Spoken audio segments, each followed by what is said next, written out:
How strong do you want to be? Are you entering a new phase of training? Maybe you've never even lifted before. I'm gonna show you everything that you need to know about designing a program so that you can help people achieve your goals, or you can achieve your goals as an athlete. And we're gonna start right now. So an athlete walks in the door and they're focused on trying to be the best that they want to be. They're busy. They play a lot of different sports at the high school level. And I think one of the things that we have to think about as coaches when we're talking to our athletes is to understand what exercises are going to be the best to optimize their performance. How can we periodize everything? How can we figure out the right reps and sets so that we don't actually waste their time and we don't waste our time as coaches? And so I want to take our own example, okay? We've got homegrown Jacob Horst. And I think if you're an athlete or even a coach, put yourself in his shoes back when he was in 6th and 7th grade and he first walked in the door here at Garage Strength. The main focus was, how can we get Jake to be the best wrestler that he could be? How can we optimize his time? He's got a lot of practice schedules. He was still playing soccer. How can we actually focus on getting him to make this process a little bit easier, to make his progress more optimized? And so one of the things that we did was sit down with Jake and ask him very specific questions. How good do you want to be? Do you want to be a wrestler? Do you want to do another sport? And how can we actually get you to that end goal? And this is called an athlete inventory, okay? So as coaches or even as athletes, you've got to question yourself. Do you want to become a champion? Do you want to be this good or this good? And be real with yourself. And then as a coach or as an athlete, how much time, how much effort are you willing to put into your overall planning? And then after you do that inventory, as a coach, now you start to figure out, all right, let's work backwards from that perceived end goal and come all the way back to where we're at present day and start to really figure out proper periodization, rep schemes, exercises, specific strength characteristics to that sport, and that's what we're gonna dive into in the rest of this video. We've done the athlete inventory and we understand who the athlete is to a point. And now we have to start to look through that specific lens as we get into our overall periodization. So that next step that we have to do is understand the sport in which you're training for, or whatever your athletes are training for. Okay, so then you look at the sport and then you try to identify the strength characteristics specific to that sport or sports. That's gonna help us find the right balance when we're creating and clarifying this program. And that in turn will lead to helping us choose the right exercises. If we understand the sport that we're training for and we understand the strength characteristics of that specific sport, now that's gonna lead into that feedback loop that helps us identify the exercises, and that in turn will lead to the right reps and sets depending on the period of the season. And then after we identify those specific strength characteristics and we understand those exercises that might fall under that umbrella, we have to start to look at those types of adaptations. So each sport is gonna need a specific adaptation that's gonna help them optimize their overall performance. So if we understand that there's really 9 different types of physical adaptations, this might include, skill development or power output, or as we refer to it as impulse expression. This could even be increasing absolute strength or all the way down to enhancing aerobic capacity. Those are 4 different types of adaptations that we can start to look at to see the best results that we want out of our athletes. So before we transition into all the nitty-gritty stuff, let's recap this, okay? We understand what the athlete wants to be, or we actually have an understanding of what we believe the athlete can accomplish. Then we looked at the specific sports that they might be playing. Prioritize 1 or 2 of those specific sports if you're playing multiple different sports. Then you need to look at the strength characteristics for those specific sports. Then you have to look at the adaptations that are going to be needed so that they can be successful in those sports. And then you need to communicate to the athlete what your expectation is as a coach, or if you're an athlete, what are your own personal expectations, okay? This is really the honeymoon period. So now we're gonna head into the first period of periodization. So this is where we're gonna get into the first 4 weeks of your overall program.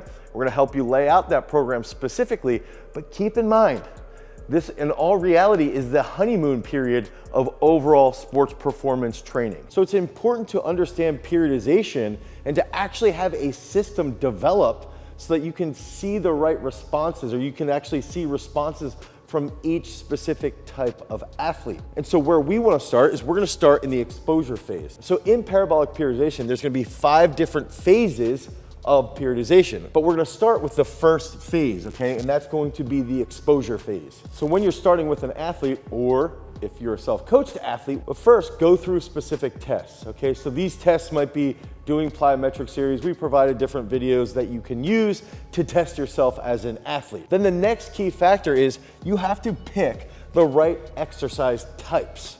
Okay, so if I have someone who's in a court sport, okay, so if we look at those different types of sports, you look at the court sport, or you look at a power sport, or a combat athlete, you have to sit there and understand that in the exposure phase, we're gonna pick, let's say, a technical coordination movement, an absolute strength movement, a skilled strength movement. This might be speed or plyometrics or hypertrophy-based exercises, okay? But the main factor is understanding the strength characteristics in that sport, which if you're looking at someone who's in swimming versus someone who's in a combat sport, they might be slightly different.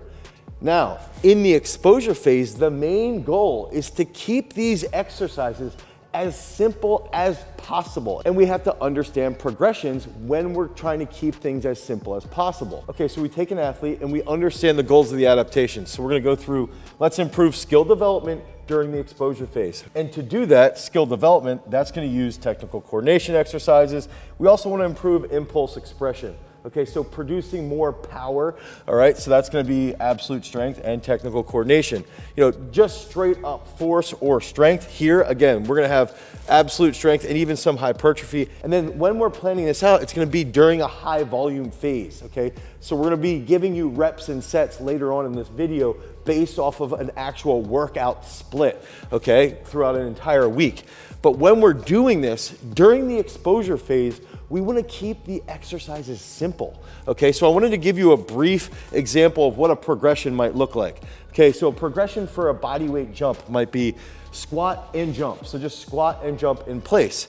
The next part of that progression would be a box jump. It's a little bit more challenging than a squat and jump.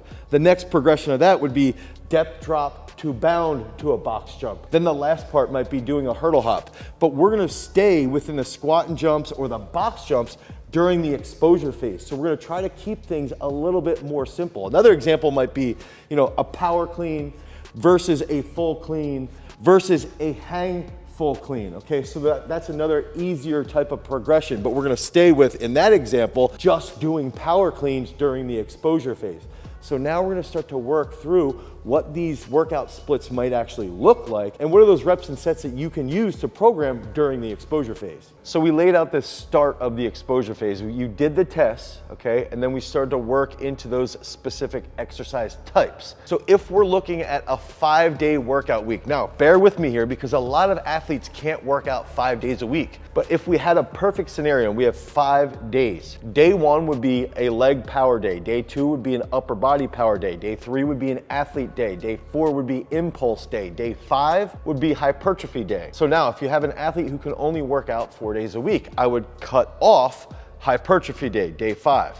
Okay, if I have an athlete who can only work out 3 days a week, I would do day 1, leg power day, day 2, upper body power day, and then day 3, I would make athlete day. Athlete day is when we're gonna be working on skilled strength. That means plyometrics, speed work, anything along those lines that's gonna transfer specifically to their sport. And then what those reps and sets might look like are gonna be based off of high volume. Okay, so if we have technical coordination movement, let's give you a sample leg day. 1A, let's say power cleans. Remember, it's progressions that are simple. We're doing simple movements, okay? Power cleans, 5 sets of 4. With a minute 20 rest. Okay, then we get into 2A. 2A might be simple goblet squats if you have a younger athlete, or if you're an athlete who's a little bit more advanced, that might be a back squat. That could look like 4 sets of 7, 2 sets of 12. Remember, we're in a high volume phase. Exposure phase is the start of this journey. Then we get into some of the accessory movements. Okay, so some of those accessories might be walking lunges or back extensions, something like that. That again will be higher volume. Maybe it's 4 sets of 9 on each leg for a walking lunge or 4 sets of 17 on back extensions.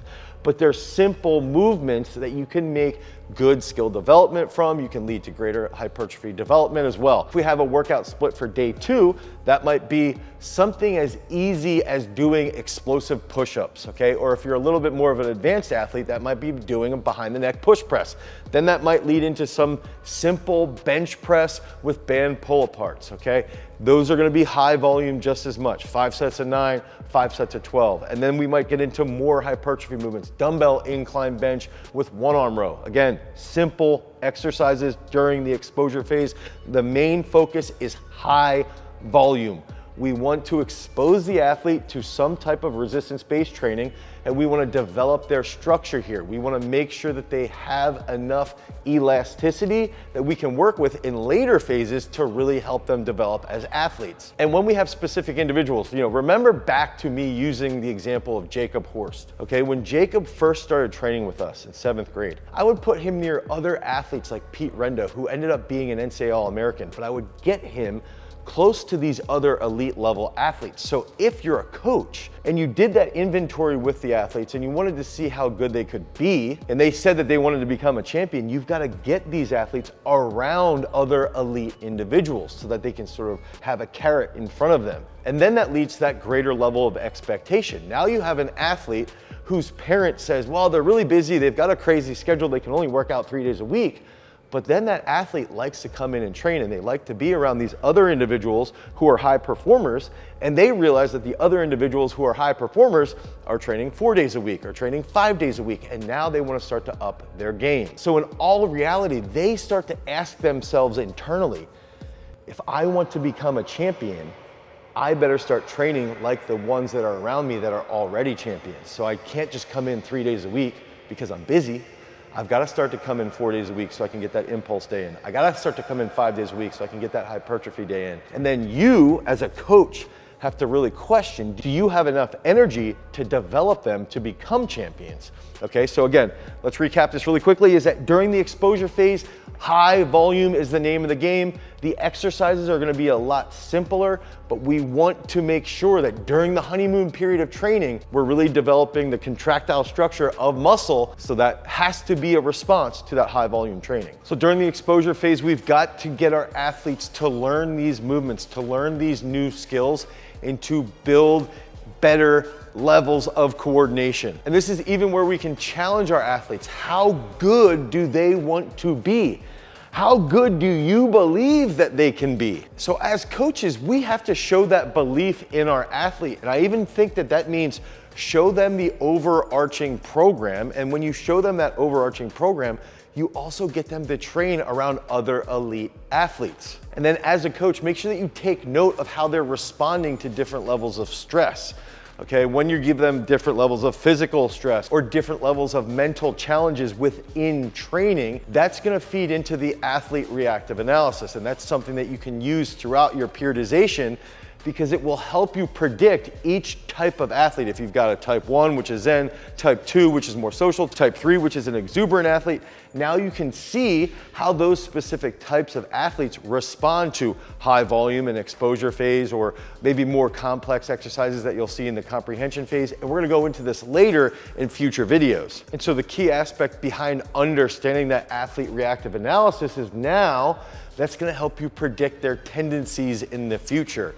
And then over time, now we take each phase of periodization and we couple that with the specific types of exercises that we're giving them, along with those specific reps and sets that we provided. And then as you work through the career as a coach, you can start to predict what's going to happen at specific times, at least within reason. So there's a lot of information here. And in order to help you guys achieve your goals and create the absolute best programs possible, we created an entire book, the Garage Strength Program Design. This is parabolic periodization for sports performance. And this includes everything from identifying specific sport types, understanding what exercises can influence those sport types, and even understanding what strength characteristics are needed to optimize training for those specific types of sports. Be sure to stay tuned for the next videos as we get into each and every specific phase, so that you guys can take notes, you can understand our overarching periodization, and then in turn, you guys can develop those elite level athletes. Because remember, freaks, If you want to become a champion, you've always got to cultivate your power. Peace.